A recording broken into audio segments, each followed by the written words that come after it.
ஆண்டவராகிய இயேசு கிறிஸ்துவின் நாமத்தில் மீண்டும் உங்களை வாழ்த்துகிறேன்.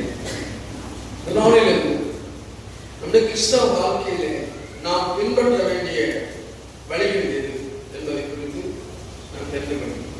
ஒருவன் ஆண்டவர் இயேசு கிறிஸ்துவை தன் சொந்த இரட்சகராக, கடவுளாக, அப்பாவாக, அம்மாவாக அவரை ஏற்றுக்கொண்டார். அவர் சொல்லுகிற எதை பின்பற்ற வேண்டும் என்பதை குறித்து தான் நாம் எந்த நாளிலும் அறிந்த வேண்டியதாக இருக்கிறது. ஆண்டவரே எங்களோடு பேசும் அப்படின்னு சொல்லி ஜெபம் பண்ணாமா? ஆண்டவரே எங்களோடு பேசும், நாங்கள் கேட்கிறோம் அப்படின்னு ஜெபம். இந்த ஜெபத்தை நம்ம இருக்கிற சபை ரவி ஜெபம் பண்ணுவோம்.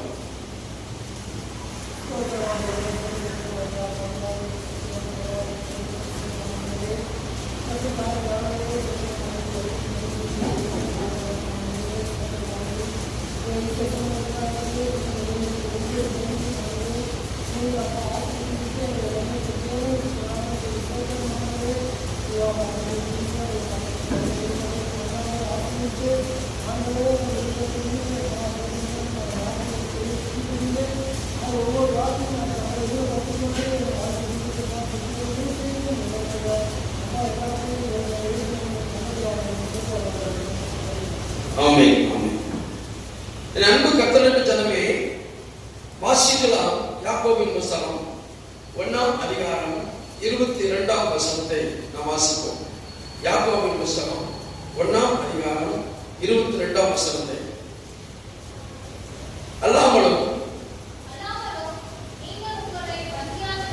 நீங்கள் உங்களை வஞ்சியாதபடி, அதனுடைய அர்த்தம் தெரியுமா?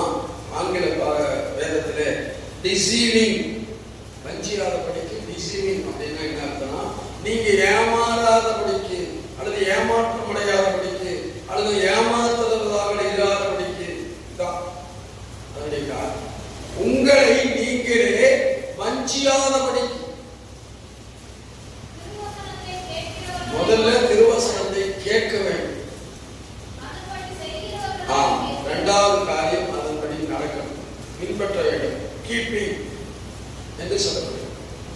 இப்போ நாம ஆண்டுடைய வழியை பின்பற்றுவதற்கு முதலாவது அவர் சொல்லுகிற வார்த்தை கேட்கும், சத்தியத்தை கேட்கும், வேத புத்தக ரகசியத்தை கேட்கும். இந்த தம்பிக்கு கூட நீங்க பைபிளை கொடுக்கணும், அவர் வீட்டில் போய் படிச்சு பார்க்கணும். சும்மா கொஞ்ச நேரம் வச்சிருக்கேன். என்னங்க நான் எதுக்காக சொல்றேன்னா, இந்த வேதமே நமக்கு வெளிச்சமாக இருக்கிறது என்பதை நான் சிறு வயதிலே அறிந்து கொண்டதனால் இந்த வயதிலும் கூட கர்த்தரை நடத்துவதற்கு காரணம் வேதம் எனக்கு வெளிச்சமாக இருந்தது. உங்களை போல கல்லூரி படிக்கிற காலத்தில் வாழ்க்கை வயதில் நான் 2ஆம் ஆண்டு டிகிரி BA எக்கனாமிக்ஸ் படித்துக் கொண்டிருக்கும் பொழுது இயேசு என்னை சந்தித்தார். அப்பொழுது அவரை ஏற்றுக்கொண்டேன். அவர் என்னை ஏற்றுக்கொண்டு அவரோட சமூகத்தில் நான் ரட்சிப்பு பெற்றதனாலே, கிறிஸ்தவ வாழ்க்கை வாழ்ந்து அவர் வார்த்தைகளை பின்பற்றினால இன்னைக்கு ஊழியக்காரனாக இருக்கிறேன். கருவலை தட்டி கத்தருக்கு நன்றி சொல்லுவோம். ஊழியக்காரன். அப்புறம்தான் உலக வேலை. உலக வேலையும் எனக்கு தந்தான். ரெண்டிலும் கத்தருக்காக வாழும் பொழுது அவர் மேன்மேலும் நம்ம இன்னும் பலப்படுத்தி, தைரியப்படுத்தி, ரட்சித்து நம்ம வழிநடத்துகிற தேவனாக இருக்கிறார். ஆமென். ஆமென் இல்லையா? அப்போ ஒருவர் ஏற்றுக்கொண்டால் பத்தாது, இயேசுவே அவர் வார்த்தையை கேட்க வேண்டும். நீங்க கர்த்தர வார்த்தை கேட்காத உலகத்தின் வார்த்தைகளை கேட்பதற்காக அநேகர் ஓடி வராங்க. ஆனா ஆண்டவர் சொல்றார், முதலாவது தேவனுடைய ராஜ்யத்தையும் அவர் நீதியையும் தேடுங்கள். உன் வாழ்க்கையில ரொம்ப கஷ்டப்படையா, ரொம்ப நொந்து போயிட்டீங்களா, ரொம்ப நஷ்டமா? வேற அந்த அம்மா சொல்லுது, அங்க ஒரு சபைக்கு போனேன், சத்தியத்தை தவிர பணத்தை தான் அதிகம் மேற்கு பாராட்டினாங்க. என் வீட்டையே விற்க வேண்டிய சூழ்நிலை வந்துட்டேன். எனக்கு சத்தியம் என்ன நடக்கல. 5 வாரம் தான் வந்தேன், சத்தியத்தை கேட்டேன். சத்தியம் என்ன செய்தது? ஒரு ஸ்தாபனம், அதாவது ஒரு கடையை உருவாக்குவதற்கு கத்திருக்கிறது செய்தால் சாட்சியம். அதே சொல்லுங்க, நீங்கள் சத்தியத்தை கேட்காம உலகத்தில் நடந்தீங்கன்னா உங்களுக்கு ஒன்று நிறைவேறாத ஒன்று நடக்க, அது தெரிஞ்சுக்கணும். அதனாலதான் சொல்றாரு, நீங்க திருவசனத்தை கேட்டா பத்தாது, அதன்படி நடக்கிறவர்களாய் காணப்பட வேண்டும். You do as of the word and not hears only. நீ கேட்கறத நீ டூ காரியத்தை செய், கேட்டபடி சத்தியத்தின்படி கீப் நடந்துவோம் அப்படின்னு சொல்றாங்க. சரி, நம்ம எதையும் முதலாவது கேட்கணும். கேட்கவே இல்லை, சத்தியத்தை சொன்னாலும் கேட்கறதில்ல. இந்த வாசம் பண்ணிட்டு வெளியே போகும்போது விட்டு போயிடணும். அப்படி பழையபடி கரெக்டபடின்னு பழைய மாதிரியே நம்ம சுபாவம் போயிட்டே இருக்கு. ஒரு மனதிலும் கேட்ட சுபாவமா இல்லை. அதனால கர்த்தர் சொல்றாரு, நீ எதை கேட்கணும் வாசிங்க. ஆதியாகமம் புத்தகம் 3ஆம் அதிகாரம் 8ஆம் வசனம். ஆதியாகமம் புத்தகம் 3ஆம் அதிகாரம் 8ஆம் வசனம்.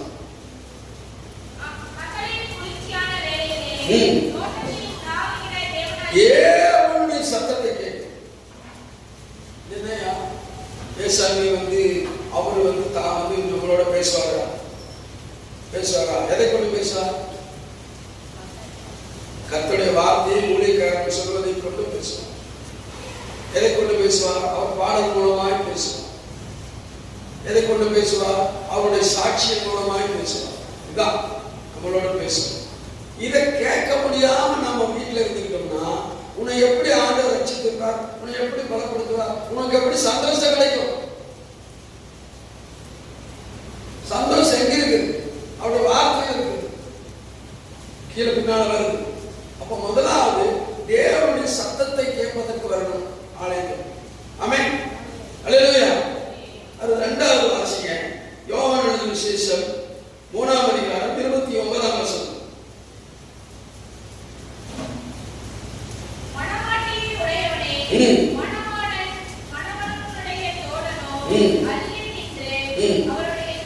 சொல்லை கேட்கிறான். அடுத்தது அவருடைய சத்தத்தை கேட்க வந்தா நமக்கு என்ன வரும்? சந்தோஷம் வரும். ஆயுதம் வார்த்தையே வராதா? சந்தோஷமே வரும் அப்படின்னு சொன்னீங்கன்னா உனக்கு எப்படி சந்தோஷம் வரும்? அவருடைய சத்தத்தை கேட்ட நமக்கு என்ன வரும்? எல்லாரும் சொல்லுங்க, சந்தோஷம் வரும். ஆமென், மகிழ்ச்சி வரும். நம்ம உதாரணத்துக்கு போன வாரம் சத்தத்தில் கேட்டோம். அந்த ஒரு பணக்காரன் என்ன செஞ்சான்? ஆண்டுடைய வார்த்தை கேட்டு தன்னுடைய வாழ்க்கையில பிடித்திருந்த பிடிவாதத்திலிருந்து கீழே இறங்கி வந்தான். ஆண்டவரோடு சந்தோஷமா வீட்டுக்கு போனான். பார்த்தோமா? அப்ப ஆண்டவரோடு வார்த்தையோடு சந்தோஷமா போனோம்னா அந்த வார்த்தை தான் ஆண்டவர். அதோடு போனோம்னா நம்ம வாழ்க்கையில என்ன கிடைக்கும்? சொல்லுங்க, சந்தோஷம் கிடைக்கும். ஆமென், அல்லேலூயா சொல்லுங்க. சரி, இப்போ நாம அவருடைய சத்தத்தை எங்கே கேட்கணும்? சில பேர் வீட்டுல பார்த்துட்டு டிவி பார்த்துட்டு அங்க ஒருத்தர் பொய்யா நடக்கிறேன், இங்க நடக்கிறேன், அங்க நடக்கிறேன், அவன் கூட போயிட்டு இருக்கிறாங்க. ஆண்டவர் எங்கே சத்தத்தை கேட்கணும்னு சொல்றாரு. வாசிங்க. யாத்திராகமம் புத்தகம் 28ஆம் அதிகாரம் 35ஆம் வசனத்துல. யாத்திராகமம் புத்தகம் 28ஆம் அதிகாரம் 35ஆம் வசனம்.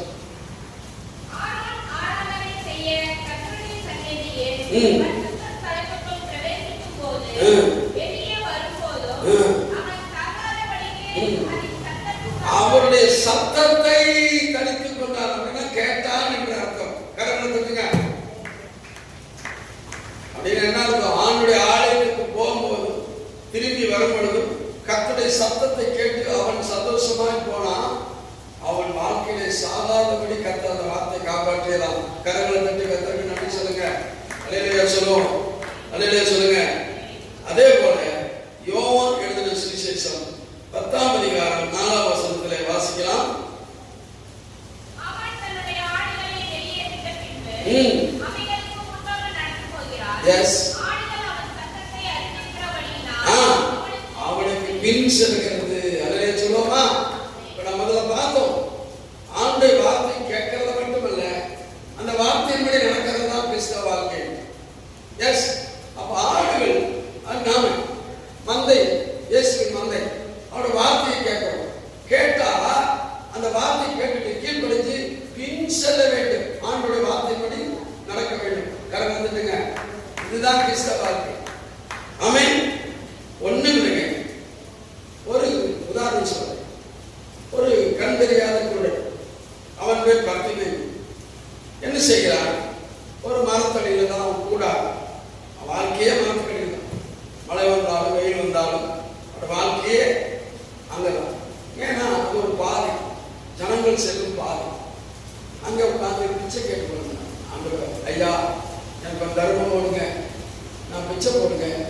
வாழ்க்கையில கொஞ்சம் வயிற்று கலவரத்துக்கு சாப்பிட்றதுக்கு கொஞ்சம் பிரயோஜனமாக இருக்கும். பிச்சை கேட்கணும். ஏன்னா பிறவியிலே கூட இடையில வந்து குரல் கூட நிவர்த்தி பண்ணலாம். ஆனால் பிறவி குரலை நிவர்த்தி பண்றது ரொம்ப கஷ்டம், முடியாது. ஏன்னா நரம்புகள் எல்லாம் சுத்தமாகவே இருக்காது, கண்ணுக்கு வர நரம்புகள். சரி, இப்போ அவன் இருந்து உட்கார்ந்து பிச்சை கேட்கும்போது ஒரு நாள் இயேசு ஆண்டவர் இயேசு அந்த வழியா வரா அப்படின்னு கேள்விப்பட்டான். இப்போ மனுஷன் ஒரு நம்பிக்கை, உலகத்துல எல்லா வியாதி எதுவானாலும் சரி ஆண்டவர் சுகமாக்குறார், நல்லது பண்றார் அப்படின்னு கேள்விப்பட்டான். அப்போ ஆண்டவர் இயேசு மேல ஒரு நம்பிக்கை வந்து, என்ன நம்பிக்கை? ஏசாமியை போய் அவருடைய நம்ம ஆண்டவரே எனக்கு சுகமாக்கன்னு கேட்டா நிச்சயமா சுகப்படுத்துவார் அப்படிங்கிற நம்பிக்கை, அசைக்க முடியாத நம்பிக்கை. ஒரு ஆண்டவர் ஒரு நாள் வந்தார். வரும்பொழுது இவன் உறக்க சத்தமாய் என்ன செய்யலாம்? ஆண்டவர் நோக்கி கூப்பிடும். பலாயிரம் பேர் அவர் சுத்தி வராங்க. எப்பவுமே நன்மை கிடைக்கிற இடத்துக்கு நிறைய பேர் வருவாங்க. காரணம் அது எங்க சோறு போடுறோம்னா உடனே கொடுத்துருவோம், போய் தலை பிடிச்சி நிற்கலாம். அது ஏற்கனவே யார் போட்டா என்னது தலை பிடிச்சி நிற்கணும். புரியுது உங்களுக்கு? அப்போ நிறைய நன்மை செய்யறோம்னா கூட சுத்தியும் திரும்பணும். அப்போ வந்து இருக்கும்போது நிறைய ஜனம் வந்தாங்க. அவன் ஆண்டவரத்தில் ஏசு எனக்கு மனம் இருக்கு. இது நடந்த சம்பவம், கதை இல்லை. ஆண்டவர் மனம் இருக்குன்னு கதை. அவ்வளவு கூட்டத்தில் ஆண்டவருக்கு காது கேட்கல. அதுவும் இல்லாம அவர் கூட வர ஜனங்கள் என்ன செய்யறாங்க? ஒழுங்கா பிச்சை மட்டும் எதுக்குடா அவரை கூட அப்படின்னு திட்டுறாங்க. இவன் இதெல்லாம் பொருட்படுத்த, இவன் நம்பிக்கை யார் மேலதான் இருக்குது? இயேசுவின் பேர்ல மட்டும்தான் இருக்குது. உலக ஜனங்களுடைய சத்தத்தின் பேர் இல்லை, உலக ஜனங்கள் திட்டுறது பேர் இல்லை, உலக ஜனங்கள் தடை செய்யறது பேர் இல்லை. உடனே உறக்க சத்தமாய் கூட்டம் இப்படி ஆண்டவர் கேட்டுச்சு. யாரோ நம்மளை வந்து கூப்பிடுறாங்க. ஆண்டவர் கூட்டத்தை விளக்கிட்டு அவன் அருகில் வந்து கேட்கிறான், தம்பி உனக்கு நான் என்ன செய்யணும்? அவன் சொல்றான், ஆண்டவரே நான் பார்வை அடைய வேண்டும். கரகாலத்தை காலையிலே சொல்லுங்க. நம்ம கூட நம்முடைய வாழ்க்கையில மூடர் குருடரை போல ஒரு கொள்கையை பின்பற்றி போறோம். குருடரை போல நடக்கிறோம். காரணம் என்ன? தெளிவுள்ள ஆண்டவர் நம்மத்தில் இருந்தும் அவர் தேடாதபடி, அவரை கூப்பிடாதபடி, அவர் வார்த்தையை கேட்காதபடி இந்த இருளான வாழ்க்கையை நடந்து போயிட்டு இருக்கிறோம். ஆண்டவர் சொல்றார், நான் உனக்கு வெளிச்சத்தை தருவேன், நான் வெளிச்சத்தின் தேவன்கிறார். அல்ல சொல்லுவோம், கூப்பிடுறான். ஆண்டவர் ஐநூறு என்ன செய்யுங்க? ஆண்டவர் என்ன பார்வையிட வெளிச்சத்து பாரு. சரி, உன் விசுவாசம் உனக்கு ரட்சித்தது அப்படின்னு சொல்லிட்டு ஆண்டவர் வெளிச்சத்துக்கு பார்வை கொடுத்துட்டார். அல்லையே சொல்லுங்க. பார்வை அடைந்த கூட என்ன செஞ்சிருக்கணும்?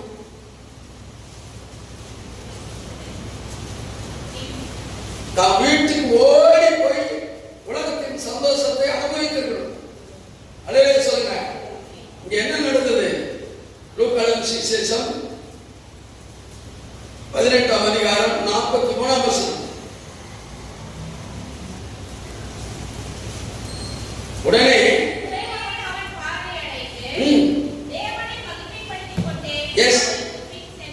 அவருக்கு பின் சென்றான். கரங்களை தட்டுங்க. அதுக்கு முன்னால ஒரு வார்த்தை இருக்கு, முன்னால அவசரம். பழைய ஆண்டவர் போர்வை தூக்கி வீசி எடுத்துட்டு ஆண்டவருக்கு பின் சென்றான். அப்போ எவ்வளவு பேர் சத்தியத்தை கேட்டாலும் அவரை பின்பற்றுவதற்கு தடையா இருக்கிற நம்முடைய பழைய வாழ்க்கை, நம்முடைய பழைய குணாதிசயம், அந்த முரட்டாட்டம், என்ன செய்கிறோம் தெரியாம நடக்கும். இது எல்லாத்தையும் தூக்கி எறிஞ்சிடும். அப்ப ஆண்டவருடைய வார்த்தை நம்மளோட பேசினா கீழ்ப்படிந்து, ஆண்டவரே நான் உன் பின் செல்வேன்னு சொல்லணும். கரங்களை தட்டுங்க. அல்லேலூயா. இது அப்படி அதை செய்தார். அவருக்கு பின் சென்றார். அல்லேலூயா, அல்லேலூயா. நான் அதான் சொல்றேன், ஆவியானவர் சொல்றேன், followed him and glorified God. ஆங்கில பைபிள் சொல்லுங்க, following him and glorified God. அப்படி என்ன?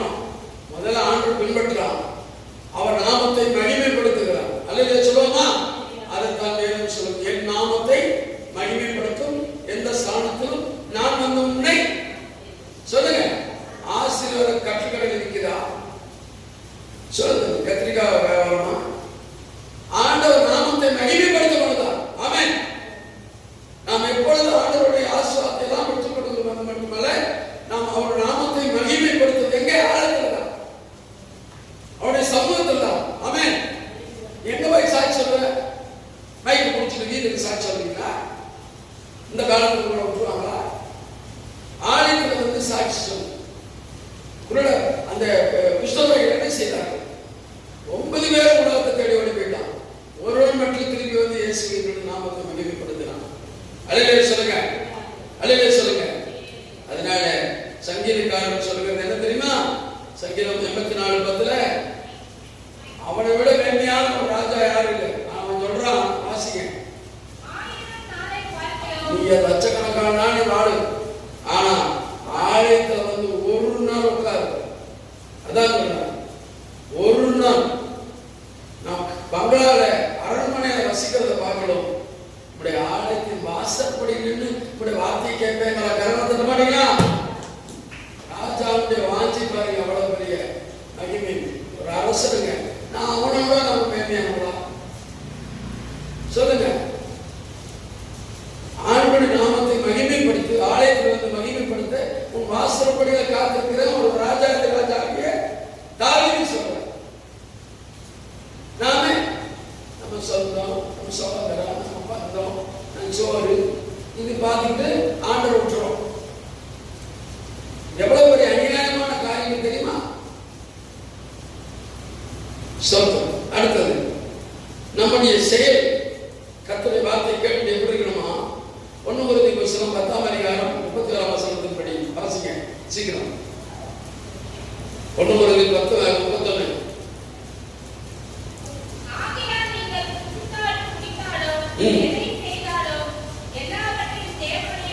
மகிமை கட்டி செய்யுங்க. நம்ம செய்யற ஒவ்வொரு செயலும் இங்க பாருங்க, கர்த்தர் அங்க இருக்கிறாரான்னு செய்யும். பாருங்க, அவர் இல்லைன்னா அது ஆசீர்வாதம் இல்லைங்க. அதுக்கு நீங்க என்ன செய்யாதீங்க? கொலோசியர் நிருபம் 3:9. கொலோசியர் நிருபம் 3:9. இது முதல் செய்யாதீங்க. எதுக்கெடுத்தாலும் பொய், எதுக்கெடுத்தாலும் பண சொல்லிட்டு, எதுக்கெடுத்தாலும் இல்லைங்க. பேதரை விட மோசமான வாழ்க்கை வாழ்ந்தா எப்படி ஆசீர்வாதம் கிடைக்கும்? நான் அவர் பார்க்கவே இல்லை, நான் அவருக்கு யாருன்னு தெரியாது. இப்படி போய் சொன்னா ஒரு நாள் அவங்க திரும்பி பார்ப்பாரு நினைக்கிறேன். அவரோட வார்த்தையோட தான் பேசுறேன். ஆமென், அல்லேலூயா சொல்லுங்க. பொய் ஒரு மனுஷனோட வார்த்தை சீக்கிரம் போக செய்யும். உள்ளதை உள்ளேன்னு சொல்லுங்க, இல்லாத இல்லை. தப்பே பண்ணாலும் அவன் தப்பு பண்ணேன்னு சொல்லுங்க, தவறு இல்லை. தாவீது அதை ஒப்புக்கொண்டார். ஆண்டவருக்கு தாவீது பிடிச்ச காரணம் தெரியுமா? அவன் தன் செய்த பாவங்களை அப்படியே ஆண்டவருக்கு ஒப்புக் கொடுத்தான். அதனால்தான் ஆண்டவர் அவன் வம்சத்திலிருந்து பிறந்தார். கரங்களை தட்டுங்க, அல்லேலூயா சொல்லுங்க.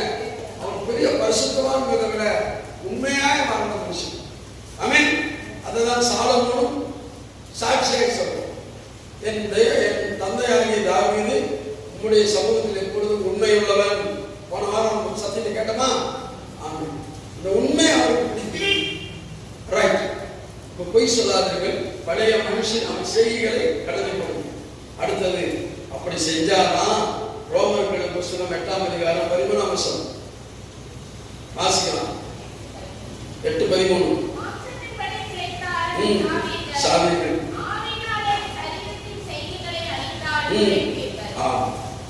மாம்சத்தின்படி நம்ம கறி, ஆட்கறி, மாட்கறி, கோழிக்கறி அப்படியெல்லாம் மாம்சம்னா நம்ம சரீரம். இதுல நீ உண்மையா அப்படின்னா நீ பிழைப்ப.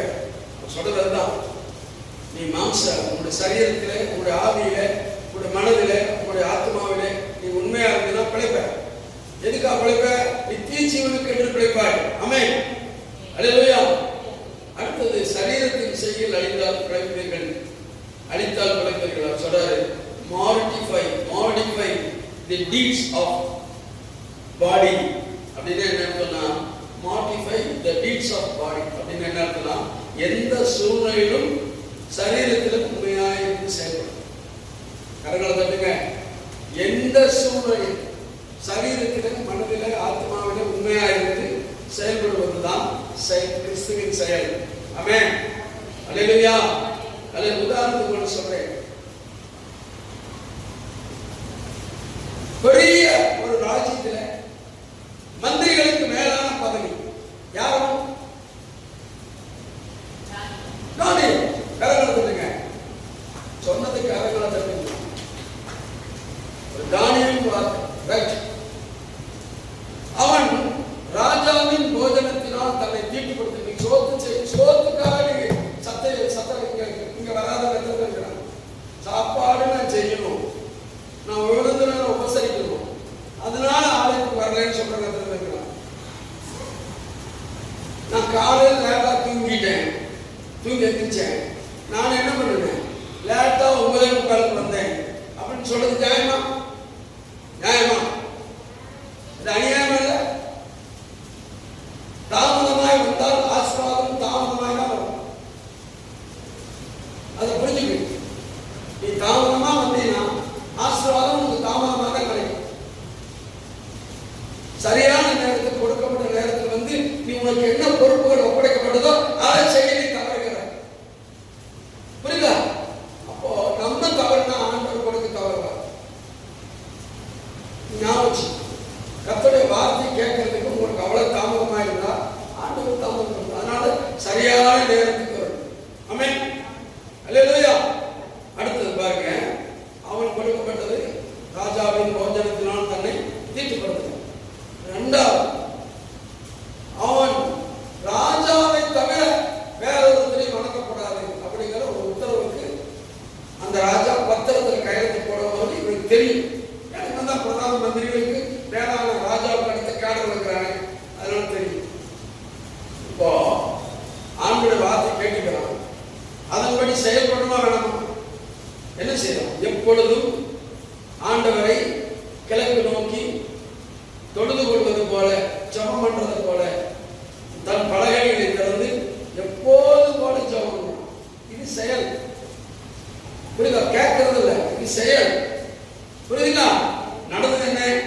அவனை தூக்கி சிங்க கபில தூக்கி போடுறான். கர்த்தர் அவனை காப்பாத்தினாரா காப்பாத்திரியா? சொல்லுங்க. காப்பாத்தினார். அல்லேலூயா சொல்லுங்க. இந்த பாபிலோன் பத்தி சரித்திர புத்தகத்தில் இருக்கிறது, ஹிஸ்டாரிக்கல் ப்ரூஃப். புரியுதுங்களா? தானியேலை பத்தி படிச்சிருக்கிறோம். அப்போ நடந்த சம்பவம், இயேசு சாமியை மகிமைப்படுத்தினான், கர்த்தர் அவனை காத்துக் கொண்டார். அல்லேலூயா சொல்லுங்க. யாரெல்லாம் இயேசு சாமியை மகிமைப்படுத்துறோமோ தேவன் நம்மை நிச்சயமாகவே பாதுகாப்பது மட்டுமல்ல, நம்முடைய நாமத்தை பரலோகத்திலே மகிமைப்படுத்தவும் செய்வார். கரங்களை தட்டி கர்த்தருக்கு சொல்லுங்க. அல்லேலூயா. அவன் சொல்றது பாருங்க, சாட்சி. தானியேல் புத்தகம் 6ஆம் அதிகாரம் 22ஆம் வசனம்.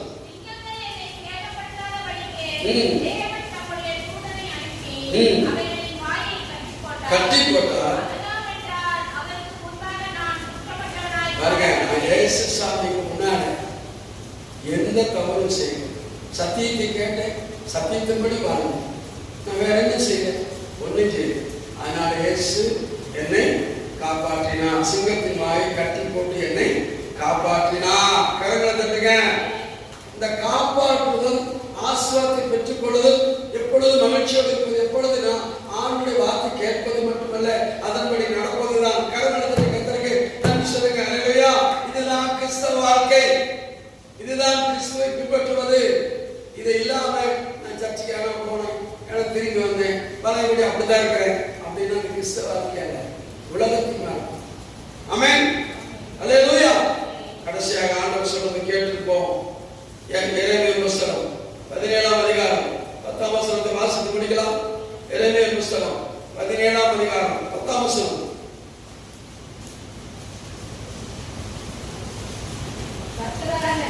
நானே ஒவ்வொருவனுக்கும், பாருங்க, எவரிபடி, ஒவ்வொருவனுக்கும் என்ன செய்யறேன்? அவன் அவன் வழிகளுக்கும் செய்கைகளின் பலன்களுக்கு தக்கதை கொடுக்கிறேன். கரங்களை தட்ட மாட்டீங்களா? நீ கேட்டு என் வழியில் நடந்து போகும்போது நீ என்ன எனக்காக செய்யறையோ, கிறிஸ்தவ வாழ்க்கை வாழ்கிறதையோ, அதன்படிதான் உனக்கு பலன்கள். பலன் என்ன? ஆசீர்வாதத்தை கொடுப்பேன். கரங்களை தட்டுங்க. அந்த ஆசீர்வாதம் எங்க இருக்கிறது? அவருடைய சத்தியத்தை கேட்கறதுல மட்டும் இருக்குதா? அதன்படி நடக்கிறதுல இருக்கிறதா? நீங்களே சொல்லுங்க. சொல்லுங்க. சொல்ல மாட்டீங்களா? சத்தியத்தை கேட்கறதுல மட்டும் இருக்குதா? அதன்படி நடக்கிறதுல மட்டும் இருக்குதா? அதன்படி நடக்கிறது. ஆமென். அல்லேலூயா. அல்லேலூயா. அப்படி நடக்க என்ன செய்யணும்? நம்ம இருதயத்தை அவர்களுக்கு ஒப்புக்கொள்ளும். ஏன்னா இருதயத்தை ஆராய்கிறவரும் உள்ளந்திரிகிறவர்களை சோதிப்பவரும் இயேசுவே. எரேமியா புத்தகம் 17:10 சொல்லப்பட்டிருக்கிறது. ஆங்கிலத்துல even to give according to his ways, according to the fruit of his doing. அப்படின்னு என்ன அர்த்தம்? நம்முடைய செயல்களிலும் நாம் அவர் வழிகளில் நடப்பதிலுமே நமக்கு நன்மை, ஃப்ரூட்ஸ் அப்படின்னு என்ன அர்த்தம்? நன்மை, பலன், பெனிஃபிட்ஸ் கிடைக்கும் ஆண்டு சொல்றாங்க. அதை பெற்றுக்கொள்ள வேண்டிய ஆசை இருக்குதா இல்லையா? இருக்கா? இருக்கா? அப்படி நம்ம ஆண்டு என்ன செய்யணும்? நம்ம சொல்லணும். ஆண்டவரே, நான் இதுவரைக்கும் கூட வார்த்தை கேட்டிருக்கேன், ஆனா வழியில் நடக்க தவறி இருக்கிறேன் அல்லது நடப்பதற்காக முயற்சித்திருக்கிறேன், ஆனால் செயல்பட்டிருக்கிறேன் என்பது நான் அறியேன். இருந்தாலும் இயேசுவே அந்த செயல்களின் மூலமாக என்னுடைய நன்மையை பெற்றுக்கொள்ள, என்னுடைய ஆசீர்வாதத்தை பெற்றுக்கொள்ள, எனக்கு உண்டான அந்த ஆசைகள்லாம் போய் அந்த ரட்சிப்பு ஆசீர்வாதத்தை கொடுக்க தேவன் கிருபை செய்யும் சொல்லி ஜெபம் பண்ணலாமா? ஜெபம் பண்ணலாமா? வேணாம்? கடவுள்